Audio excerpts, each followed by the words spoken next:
आज आइए हम माता परमेश्वर और चुने हुए लोग उपदेशिष्य के साथ परमेश्वर के वचन का अध्ययन करें। आप सभी को परमेश्वर के यह वचन याद होंगे, बाइबल में न तो कुछ बढ़ाना और न ही कुछ घटाना। जब हम इन वचनों को देखते हैं तो क्या हमें खुद से नहीं पूछना चाहिए कि हम सच्चे विश्वास के मार्ग पर चल रहे हैं या गलत मार्ग पर? आज आइए हम बाइबल के द्वारा इन बातों की पुष्टि करें। कृपया प्रकाशित वाक्य अध्याय 22 खोलें। आइए हम एक साथ प्रकाशित वाक्य अध्याय 22 आयत 18 पढ़ें। मैं हर एक को जो इस पुस्तक की भविष्यवाणी की बातें सुनता है गवाही देता हूं। यहाँ इस पुस्तक बाइबल है। मैं हर एक को जो इस पुस्तक की भविष्यवाणी की बातें सुनता है गवाही देता हूं। यदि कोई मनुष्य इन बातों में कुछ बढ़ाए तो परमेश्वर उन विपत्तियों को जो इस पुस्तक में लिखी है उस पर बढ़ाएगा। यदि कोई इस भविष्यवाणी की पुस्तक की बातों में से कुछ निकाल डाले तो परमेश्वर उस जीवन के वृक्ष और पवित्र नगर में से जिसका वर्णन इस पुस्तक में है उसका भाग निकाल देगा।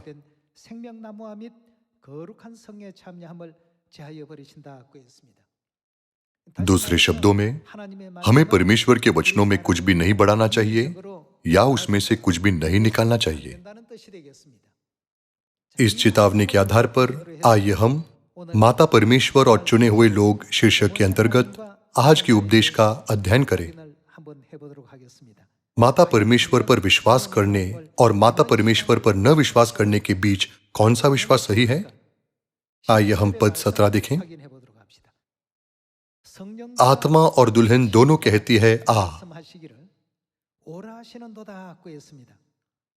यहां आत्मा और दुल्हन कौन है? आत्मिक रूप से आत्मा पिता परमेश्वर है और दुल्हन माता परमेश्वर है। प्रकाशित वाक्य अध्याय 22 आयत 18 में लिखा है, यदि कोई इस पुस्तक में कुछ बढ़ाए तो परमेश्वर उस पर विपत्तियां डालेंगे, और यदि कोई उसमें से कुछ निकाले तो परमेश्वर पवित्र नगर में से उसका भाग ले लेगा। दूसरे शब्दों में, यदि हम बाइबल में कुछ बढ़ाएं या घटाएं तो हम स्वर्ग में प्रवेश नहीं कर सकते, है ना? प्रकाशित वाक्य अध्याय 22 आयत 17 के अनुसार पवित्र आत्मा परमेश्वर और दुल्हन परमेश्वर है। क्या उनके अस्तित्व का मतलब यह नहीं है कि हमें आत्मा और दुल्हन पर विश्वास करना चाहिए? पिता परमेश्वर और माता परमेश्वर दोनों कहती है आ, और सुनने वाला भी कहें आ। जो प्यासा हो वह आए, और जो कोई चाहे वह जीवन का जल सेंत ले। आज पिता परमेश्वर और माता परमेश्वर सभी मानव जाति को बुला रहे हैं जिन्हें उनके पापों के कारण मरने के लिए नियुक्त किया गया है। चूंकि बाइबल कहती है बाइबल में न तो कुछ बढ़ाओ और न ही निकालो, तो हमें आत्मा और दुल्हन पर विश्वास करना चाहिए।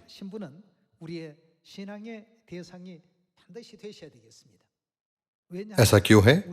ऐसा इसलिए है क्योंकि वे हमें जीवन का जल देते हैं।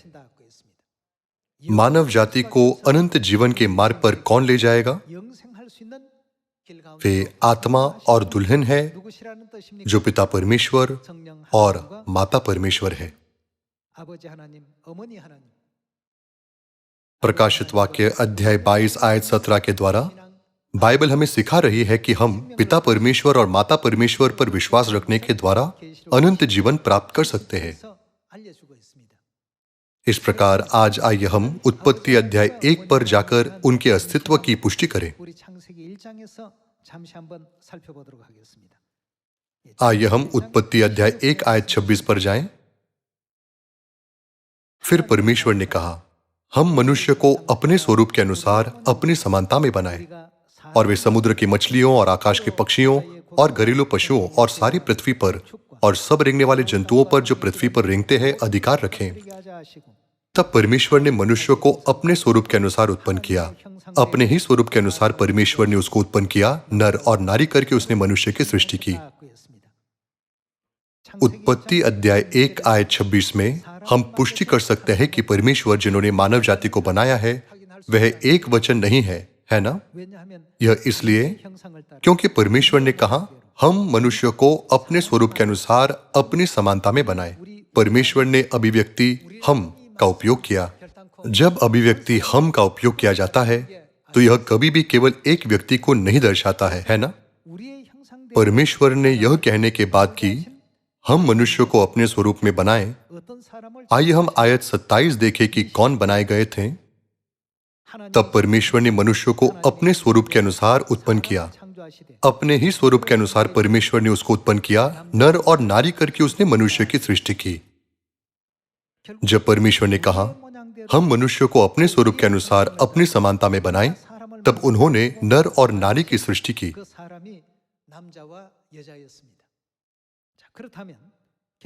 तब इन स्वरूपों को देखकर हम समझ सकते हैं कि परमेश्वर के पास न केवल एक नर स्वरूप है बल्कि एक नारी स्वरूप भी है ना? लंबे समय तक मानव जाति ने परमेश्वर के नर स्वरूप को पिता परमेश्वर कहा। तब स्वाभाविक रूप से हमें परमेश्वर के नारी स्वरूप को माता परमेश्वर कहना चाहिए। प्रेरित यूहन्ना ने प्रकाशित वाक्य अध्याय 22 आयत 17 में पिता परमेश्वर और माता परमेश्वर को आत्मा और दुल्हन के रूप में वर्णित किया। हमें स्वर्गीय संतान बनना चाहिए जिनके पास न केवल पिता परमेश्वर पर बल्कि माता परमेश्वर पर भी दृढ़ विश्वास है। हमें इस सत्य में कभी कुछ नहीं बढ़ाना चाहिए और न ही कुछ निकालना चाहिए। आइए हम पिता परमेश्वर और माता परमेश्वर और उनकी संतानों के बीच के संबंध के बारे में जानें। आइए हम इब्रानियों अध्याय 12 पर एक नजर डालें। इब्रानियों अध्याय 12 आयत 9 में यह लिखा है, फिर जबकि हमारे शारीरिक पिता भी हमारी ताड़ना किया करते थे और हमने उनका आदर किया, तो क्या आत्माओं के पिता के और भी अधिक न रहे जिससे हम जीवित रहे? यहां आत्माओं के पिता कौन है? वे पिता परमेश्वर है। प्रकाशित वाक्य अध्याय 22 में आत्मा और दुल्हन जो पिता परमेश्वर और माता परमेश्वर है प्रकट हुए हैं। साथ ही उत्पत्ति अध्याय 1 आयत 26 और 27 में हम देख सकते हैं कि पिता परमेश्वर और माता परमेश्वर मौजूद है। इब्रानियों अध्याय 12 में भी बाइबल कहती है कि हमारे पास हमारी आत्माओं के पिता है। आइए हम गलातियों अध्याय 4 आयत 26 देखें। पर ऊपर की यरूशलेम स्वतंत्र है और वह हमारी माता है। इब्रानियों अध्याय 12 में बाइबल स्वर्गीय पिता के बारे में बताती है और गलातियों अध्याय 4 आयत 26 में बाइबल स्वर्गीय माता के बारे में गवाही देती है। क्या हमें इस सत्य पर विश्वास नहीं करना चाहिए? क्या हमें यह सत्य नहीं सिखाना चाहिए? क्या हमें इससे इनकार करना चाहिए? प्रकाशित वाक्य अध्याय 22 आयत 17 और 18 में यह लिखा है, बाइबल में कभी कुछ न बढ़ाना या न घटाना। बाइबल स्पष्ट रूप से हमें गवाही देती है कि पिता परमेश्वर और माता परमेश्वर और स्वर्गीय संतान निश्चित रूप से मौजूद है।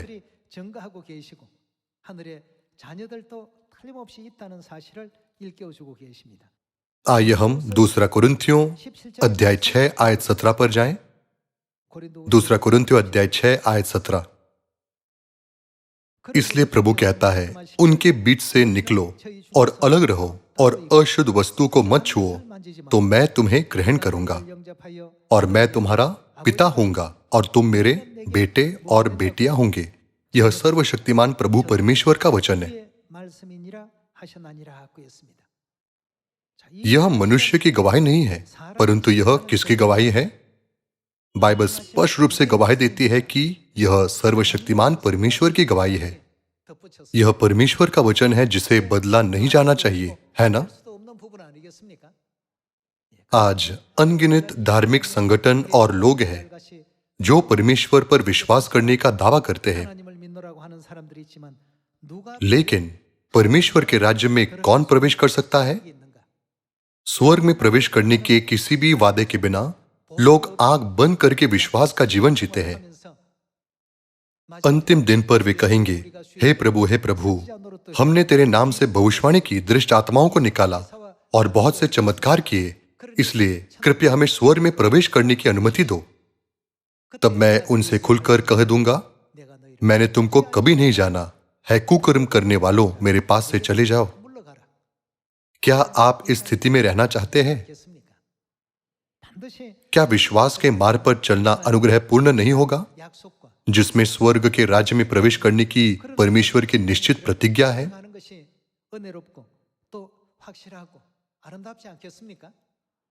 हमें अपने पूरे जीवन को किसी ऐसी चीज पर जोखिम में नहीं डालना चाहिए जो निश्चित नहीं है ना? आइए हम एक अलग दृष्टिकोण से पिता परमेश्वर और माता परमेश्वर के निश्चित अस्तित्व की पुष्टि करें। आइए हम गलातियों अध्याय 4 पर एक नजर डालें। आइए हम आयत 28 देखें। हे भाइयों, हम इसहाक के समान प्रतिज्ञा की संतान है। यहां लिखा गया परमेश्वर का वचन बहुत महत्वपूर्ण है। यहां हे भाइयों वे हैं जो बचाए जाएंगे, है ना? फिर यहां हम इसहाक के समान होने का अर्थ है हम वे संतान हैं जिनके पास पहले से ही इसहाक के समान प्रतिज्ञा है। वह कौन सी प्रतिज्ञा है जो परमेश्वर हमें देना चाहते हैं? क्या यह पहला यूहन्ना अध्याय 2 आयत 25 में नहीं लिखा है, जिसके परमेश्वर ने हमसे प्रतिज्ञा की वह अनंत जीवन है?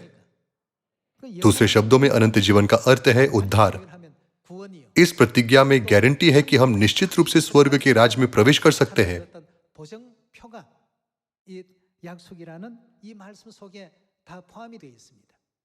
तब इसका क्या अर्थ है कि हम इसहाक के समान हैं? सबसे पहले हमें अब्राहम के परिवार के इतिहास को समझने की आवश्यकता है। जैसे कि हम जानते हैं, स्वर्ग में केवल परमेश्वर के पास पिता की उपाधि है।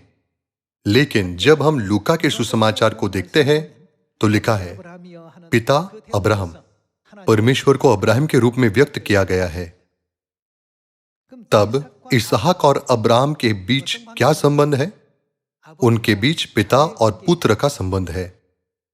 इसलिए आइए हम उत्पत्ति 15 में जाकर अध्ययन करें कि अब्राहम के परिवार में क्या हुआ था। उत्पत्ति अध्याय 15, अध्याय 16 और 17 में अब्राहम के परिवार में 3 उम्मीदवार थे जो अब्राहम की संपत्ति के वारिस हो सकते थे। पहला उम्मीदवार एलिएजर था, दूसरा उम्मीदवार इश्माएल था और तीसरा उम्मीदवार इसहाक था। आइए हम उन्हें एक एक करके देखें। आइए हम उत्पत्ति अध्याय 15 आयत 2 देखें। अब्राम ने कहा, हे प्रभु यहोवा, मैं तो निर्वंश हूं और मेरे घर का वारिस यह दमिश्कवासी एलिएजर होगा, अतः तू मुझे क्या देगा? और अब्राम ने कहा, मुझे तो तूने वंश नहीं दिया और क्या देखता हूं कि मेरे घर में उत्पन्न हुआ एक जन मेरा वारिस होगा। तब यहोवा का यह वचन उसके पास पहुंचा, यह तेरा वारिस न होगा, तेरा जो नीच पुत्र होगा वही तेरा वारिस होगा। परमेश्वर ने अब्राहम के वारिस के रूप में पहले उम्मीदवार एलिएजर को यह कहते हुए अस्वीकार कर दिया, तेरा जो नीच पुत्र होगा वही तेरा वारिस होगा। आइए हम उत्पत्ति अध्याय 16 आयत 1 में दूसरे उम्मीदवार पर एक नजर डालें। अब्राम की पत्नी सारै के कोई संतान न थी। उसके हजेरा नाम की एक मिस्री दासी थी। सारै ने अब्राम से कहा, देख यहोवा ने तो मेरी कोख बंद कर रखी है, इसलिए मैं तुझसे विनती करती हूं कि तू मेरी दासी के पास जा, संभव है कि मेरा घर उसके द्वारा बस जाए। सारै की यह बात अब्राम ने मान ली। इसलिए जब अब्राहम को कनान देश में रहते 10 वर्ष बीत चुके, तब उसकी स्त्री सारै ने अपनी मिस्री दासी हजेरा को लेकर अपने पति अब्राहम को दिया कि वह उसकी पत्नी हो। परिणाम स्वरूप इब्राहिम ने हजेरा के माध्यम से इश्माएल नामक एक पुत्र को जन्म दिया। आइए हम आयत 15 पर जाएं। हजेरा को अब्राहम के द्वारा एक पुत्र हुआ और अब्राहम ने अपने पुत्र का नाम जिसे हजेरा ने जन्म दिया था क्या रखा? इश्माएल रखा। दूसरे उम्मीदवार इश्माएल को अब्राहम का नीच पुत्र होने पर भी परमेश्वर ने अस्वीकार कर दिया था।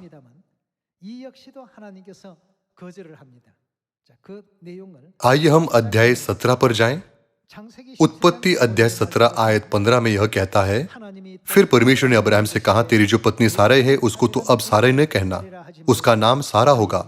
मैं उसको आशीष दूंगा और तुझको उसके द्वारा एक पुत्र दूंगा और मैं उसको ऐसी आशीष दूंगा कि वह जाति जाति की मूल माता हो जाएगी और उसके वंश में राज्य राज्य के राजा उत्पन्न होंगे। तब अब्राहम मुंह के बल गिर पड़ा और हंसा और मन ही मन कहने लगा, क्या 100 वर्ष के पुरुष के भी संतान होंगी और क्या सारा जो 90 वर्ष की है पुत्र जनेगी?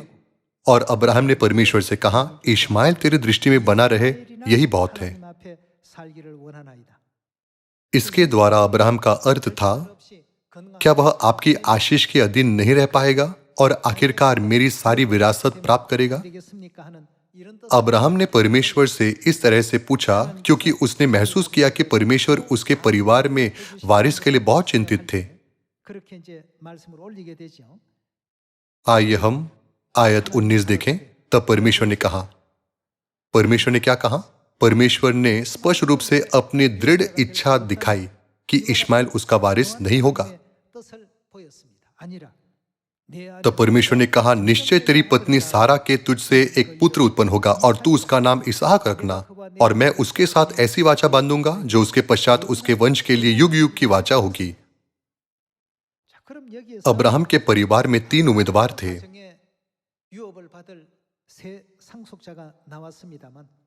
लेकिन गलातियों अध्याय 4 आयत 28 में सत्य में बचाए जाने वाली संतानों के बारे में लिखा है, इसहाक के समान हम भी प्रतिज्ञा की संतान हैं।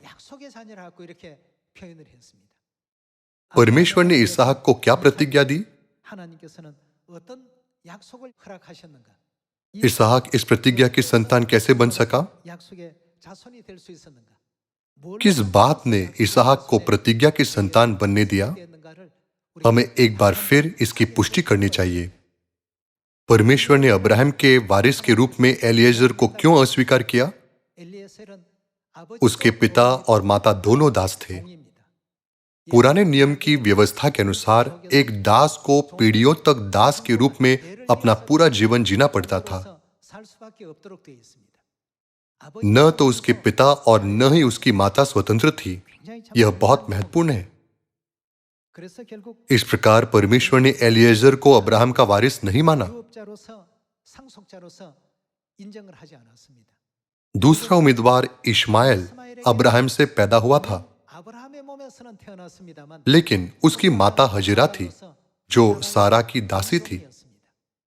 पुराने नियम के समय में स्वामी के पास दास के जीवन और मृत्यु पर अधिकार था। इश्माएल का पिता अब्राहम था जो एक स्वतंत्र व्यक्ति था, लेकिन उसकी माता एक दासी थी। इसलिए परमेश्वर ने उसे अब्राहम का वारिस नहीं बनने दिया। अंतिम उम्मीदवार इसहाक के माता पिता दोनों स्वतंत्र थे। परमेश्वर ने इसहाक को यह कहते हुए नियुक्त किया, जिसके पिता और माता पूरी तरह से स्वतंत्र थे, मैं उसके साथ एक वाचा स्थापित करूंगा, वह तुम्हारी सारी विरासत प्राप्त करेगा।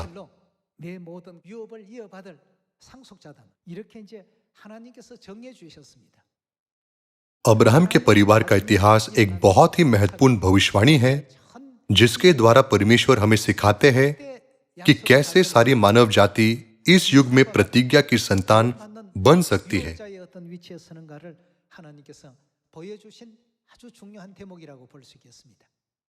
इसलिए हमें इसहाक के समान संतान बनना चाहिए। इसहाक के समान संतान बनने के लिए हमारे पास कौन होना चाहिए?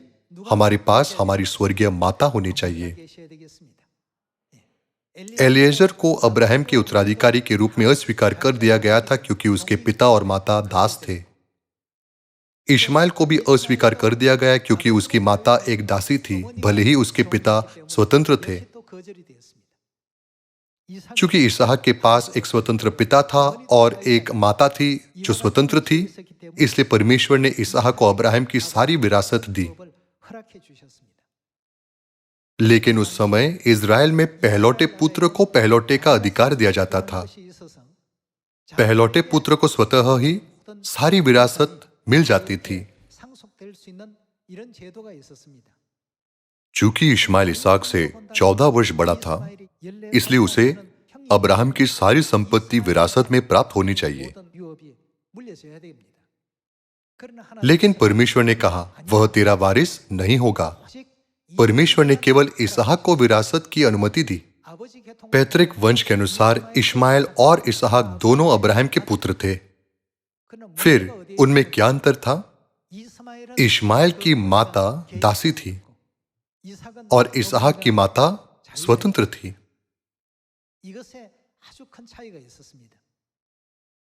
आखिरकार अब्राहम के परिवार की विरासत प्राप्त करने में माता ही निर्णायक कारक थी। चूंकि अब्राहम परमेश्वर को दर्शाता है, इसका मतलब है कि स्वर्गीय माता के बिना हम कभी भी परमेश्वर के राज्य के वारिस नहीं हो सकते।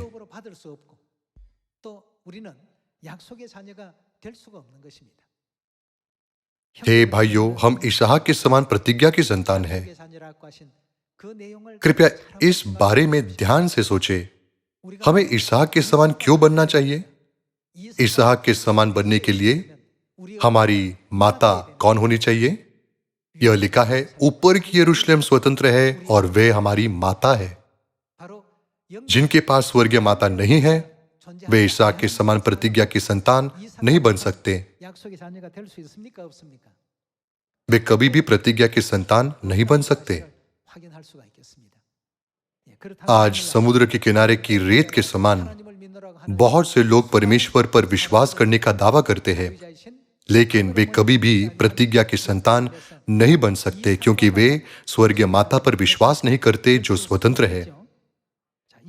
इस मामले में आइए हम रोमियो अध्याय 9 आयत 7 पर एक नजर डालें। अध्याय 9 आयत 7 में यह कहता है, और न अब्राहम के वंश होने के कारण सब उसकी संतान ठहरे, परंतु लिखा है इसहाक ही से तेरा वंश कहलाएगा।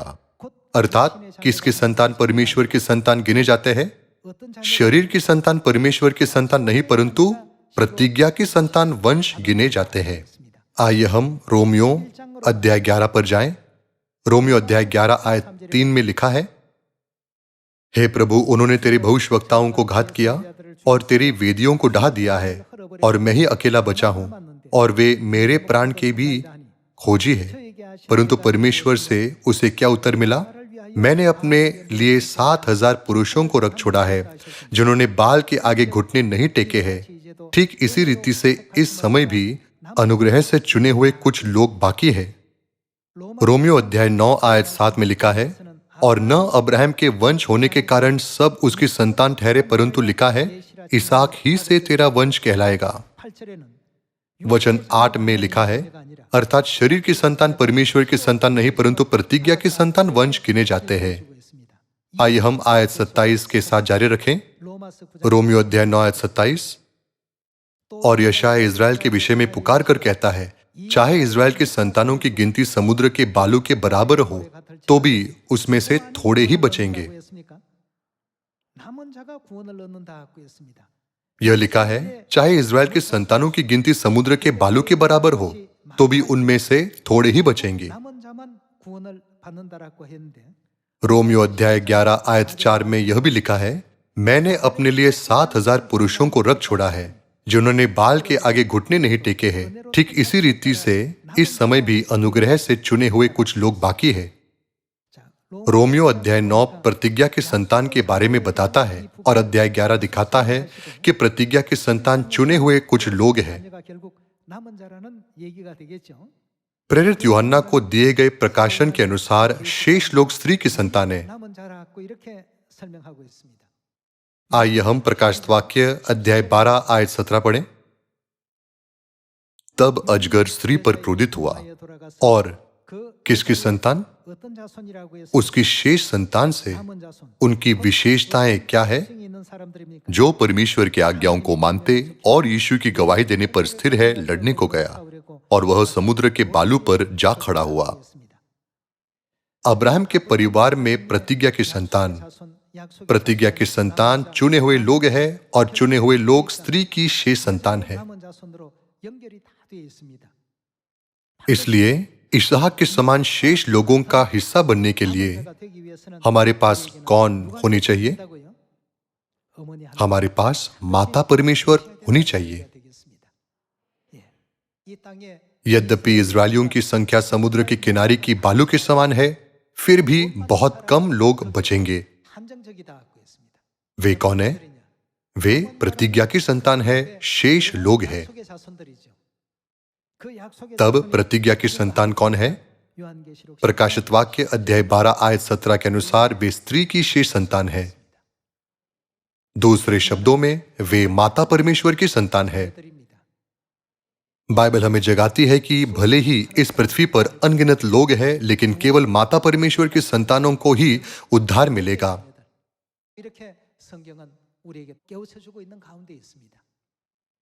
हमें बचाने के लिए परमेश्वर पृथ्वी पर आए, क्रूस पर बलिदान किया और हमारे सभी पापों को उठाया। स्वर्ग में सिंहासन को छोड़कर आत्मा और दुल्हन अपनी संतानों को बचाने के लिए शरीर में पापियों की दुनिया में आए। हमें पिता परमेश्वर और माता परमेश्वर के प्रेम को स्मरण रखना चाहिए। यद्यपि हमारे लिए बाइबल की एक और आयत को जानना महत्वपूर्ण है, लेकिन क्या हमें अपना मन परमेश्वर को समर्पित नहीं करना चाहिए? हमारे पूरे विश्वास के जीवन में बहुत सी चीजें होती है। पिता और माता ने हमें उद्धार की प्रतिज्ञा दी, हमें परमेश्वर की आज्ञाओं का पालन करने की अनुमति दी और हम पर स्त्री की शेष संतान के रूप में मोहर लगाई। उन्होंने हमें स्वर्ग के राज का वारिस भी बनाया। फिर भी यदि हमारे मन में खुशी और आनंद नहीं है, तो यह इसलिए है क्योंकि भले ही हम अपने होठों से कहते हैं कि हम परमेश्वर से प्रेम करते हैं, लेकिन वास्तव में हम प्रेम नहीं करते।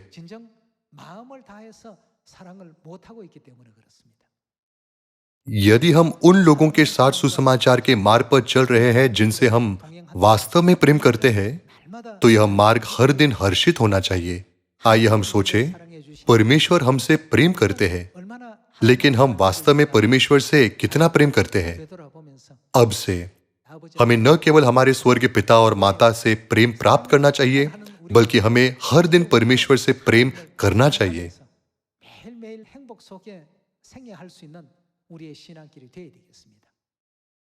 अभी मेरे साथ कौन है? कृपया याद रखिए कि परमेश्वर हमेशा हमारे साथ है। मुझे आशा है कि इस समय हम स्वर्गीय पिता और माता की स्तुति कर सकते हैं, जो हमेशा हमारे साथ रहे हैं। यह आशा करते हुए कि आपने बहुत अनुग्रह प्राप्त किया है, मैं इस उपदेश को समाप्त करना चाहूंगा। आपका बहुत बहुत धन्यवाद।